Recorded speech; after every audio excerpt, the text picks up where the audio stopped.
This lesson focuses on the IELTS listening question types called plan, map, and diagram completion questions. So this is an example of what you might see. We'll just take a look here to get familiar with it, and then later in the lesson we'll analyze it a little bit. But this would be an example of a plan. So a plan is basically the floor plan of a building, usually, and it shows the layout of the rooms and different things you would find inside a building. And as you see there, some information is labeled for you and some information is missing. And the questions are the things you need to fill, the missing information that you need to fill in. Okay, now a map question will look very similar to this, except it will simply be a map of usually a city or a town's, like a downtown area of a city. Maps look like this also. They're not very detailed. You're not going to have an extremely detailed map on the IELTS listening paper. They look very simple, just like the one you see.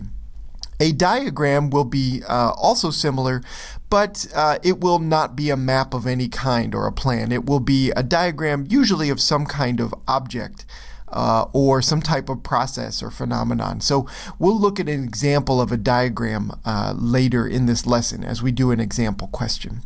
The other thing to note here just quickly, usually this type of question, plan, map, and diagram completions, will have the answer choices in a box for you. Okay, not always. These can be short answer questions sometimes, but most frequently you'll have a list of options to choose from to fill in the blanks on the plan, map, or diagram you're looking at. Okay, so that's just to become familiar. Let's take a look at how to approach these questions and some basic information about them. All right, so the thing you're going to be listening for in this type of question is often directional vocabulary. So things like north, south, east, west, to go through the door, right? There's going to be someone often giving a tour of some place or for some reason describing the layout of a building. Okay, so you might be listening to a tour guide of some kind, or you may be lost and this person is helping you to find various destinations. They're going to give you directional vocabulary, and that's what you use to sort of locate and identify the different parts of the map or the plan that you're looking at. If it's a diagram question, you might be hearing descriptions of an object or some type of phenomenon, and you need to label the various elements that you see on the diagram itself. Okay, so you use the directional vocabulary, descriptions of the places or the things you're looking at from the speakers, and descriptions of whatever object or phenomenon is taking place, and you try to use those to fill in the gaps that you see, the questions. Okay, now in the time you have before listening to the speakers for these types of questions, so your time to analyze and make predictions about the questions, here's some advice on how to handle this particular type of IELTS listening question. Okay, so first of all, make sure you take a close look at the given information on the visual that you're looking at. Okay, so they're going to give you some names of places. They're going to give you some clues about where things are that are going to relate directly to what the speakers talk about. And so it's important to have a good sense of where things are located on the particular visual that you're looking at for this type of question. So definitely step number one should be to take a scan over the visual to sort of get your sense of where things are located. Okay, so the specific things you should look at: the title, directional information, any labels that are already there for you on the visual, and also, of course, look at the answer choices that you have, because these things will all relate in some way to what the speakers say in the passage. Okay, so take a close look at all of that information. The next thing you want to do then, after you've sort of scanned the entire thing, trying to gather as much information as you can about where things are and what's going to be described by the speakers, the next thing you want to do is locate the first question. Okay, that is where you're going to hear the information to help you answer that first question first from the speakers. So that's the place to begin. Take a close look in the surrounding area surrounding that first question to give you clues about where, what you need to be listening for to get that first answer. Because most of the time, almost always, the speakers are going to describe something surrounding that first question to get you started. Okay? Then the next thing you want to do is notice the sort of sequence of questions on the visual. Okay? So moving from numbers 1 to 2 to 3 to 4, how do the questions progress? And you need to make guesses about what are going to be the signals that let me know to move on from one question and to listen for the answer to the next question. Okay, so let's think about that just a little bit on what I'm talking about here. Back to our example question, the plan completion question we saw at the beginning of this lesson. Okay, so as we're scanning this particular plan, notice a few things. So if we're just trying to scan it to get the basic information, well, we look at the title. The title up at the top is Office Floor Plan. Okay, so we're looking at an office space of some kind, all right? And that's what we're going to hear described by the speaker. All right, then, very important information, some directional information is provided to you. We have the north end all the way to the left and the south end all the way to the right. Okay, that is probably very important information. It is almost guaranteed that the speaker at some point is going to use north and south as descriptions of what he or she is talking about. Okay, so very important to circle that. Just make a note of it, which direction is which on this particular map. Okay, so north and south, very key information there. Then as we're looking around, okay, we've got some provided labels. We've got some numbers of numbered rooms at the top, 101, 102, 103, 104, and we're supposed to label the room next to room 101. We could maybe guess that it's going to be room 100, but IELTS would not give you such an easy question. It's going to be something other than room 100 there. But that answer choice 3 is in between, sort of wedged in between room 101 there and the restrooms that are all the way to the left. So we have to listen for that. But more importantly, as you're analyzing and predicting for this question, as we noted earlier, just a moment ago, it's important to begin with question number 1. Where is it located and what is surrounding it? Okay, well, question number 1 on this particular plan is, of course, right in the middle of this plan. Okay, so that could make it tough. We would have to listen for what are they going to use to get you started? Are they going to talk about how this particular thing is at the center of the entire complex, or is it next to the restrooms, or is it adjacent to the cafeteria? All right, we would have to listen closely for that, but we know that the information to answer question number 1 is going to come first in the description from the speakers. Okay, so that's key. Then if you look at my arrows there, we just notice, okay, we moved north, and I guess that's west to number 2. So maybe that's something that is going to be described by the speaker as when to move on to question 2. And then we go all the way across to the other side of the complex, across the restroom area, across whatever we have for in the middle of the complex for question 1 to get to question 3. So the questions are going to move in that order. And we should note, okay, what are some possibilities for the way they're going to describe that movement? All right, that's something to pay attention to as you're planning and analyzing questions before you listen to a passage. All right, now let's try to answer some questions here. I'm going to give you a chance to listen to a part of a passage. that would help you to answer these two particular questions, okay?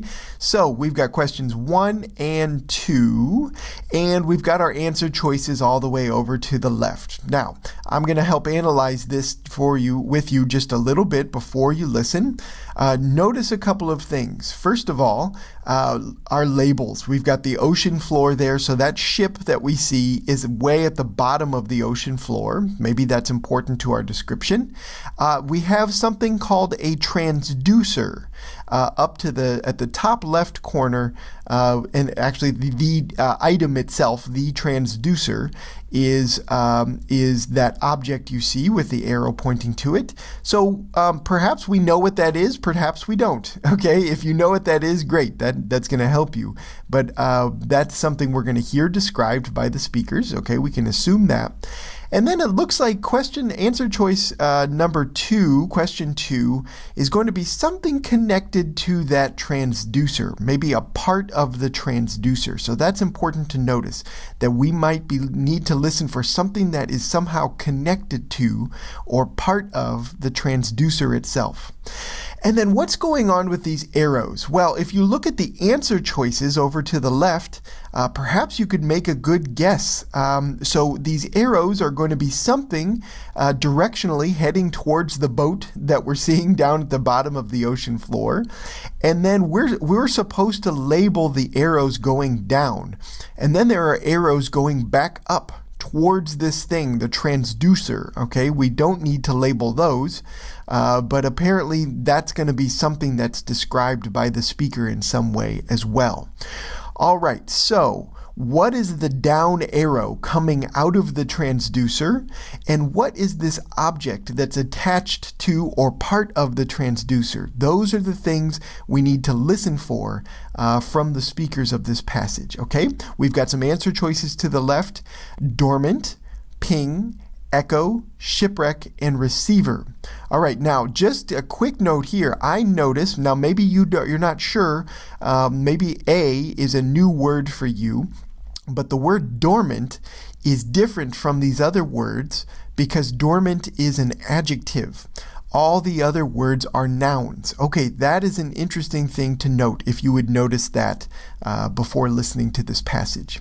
Okay, so that's enough analyzing this. Why don't you give it a shot? This is, I'll just set this up for you. This is a portion of a classroom discussion where the professor and some students are discussing the topic of sonar. Okay, so we're going to pick it up in about the middle of this passage where the two items that we're supposed to label are described. Okay, I'm going to play the passage now.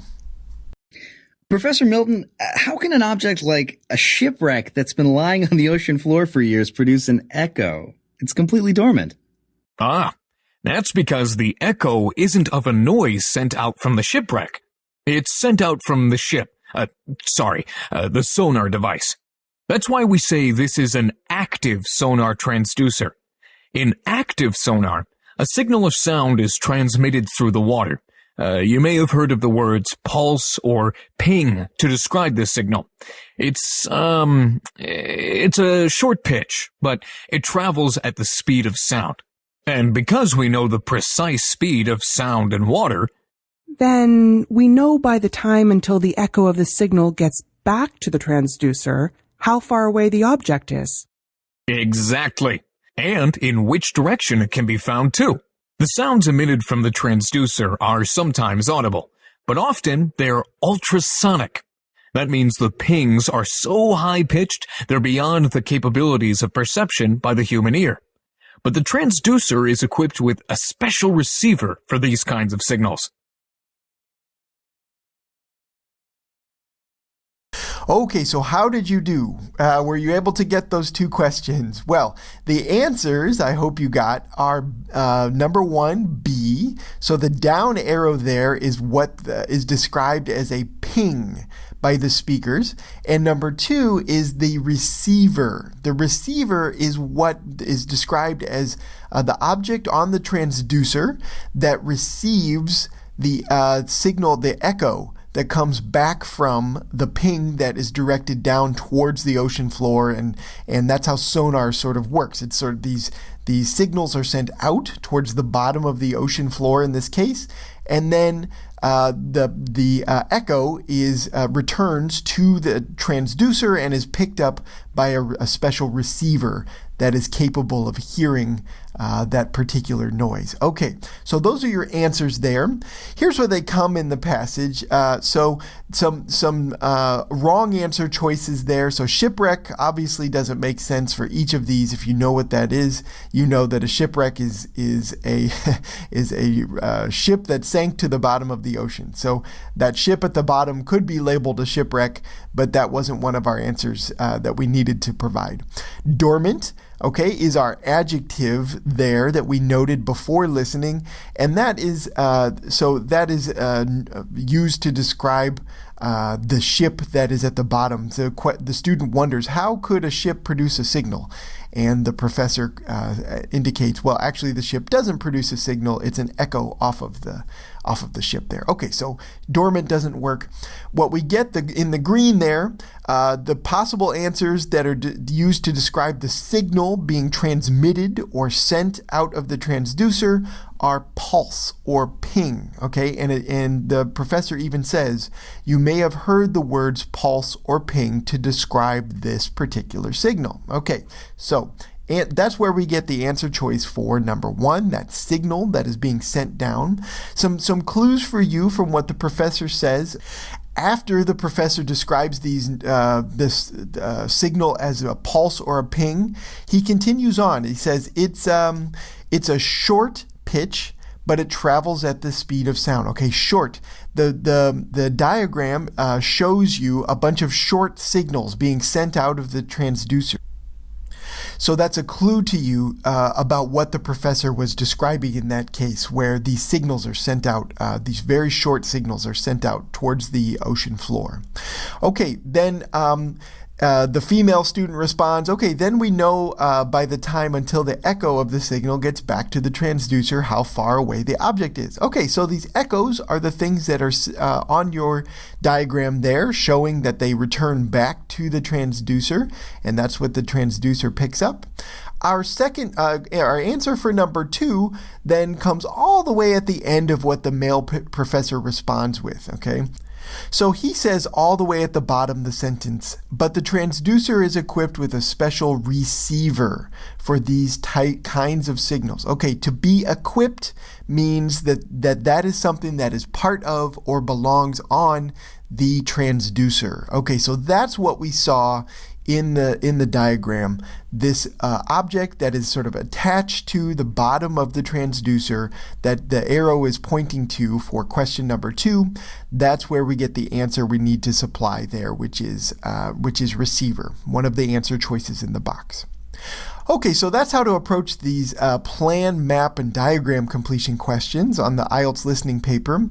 Remember, you're going to be mostly listening for directional vocabulary, descriptions of a place, or descriptions of an object to help you complete these questions. What you need to do is to just simply study the given information, okay? In the time before you're listening, you study all that's there, you look for the first question, and you analyze the sequence of questions to get clues about what order the information will come in the passage. So that's how to approach this type of question on the IELTS listening paper.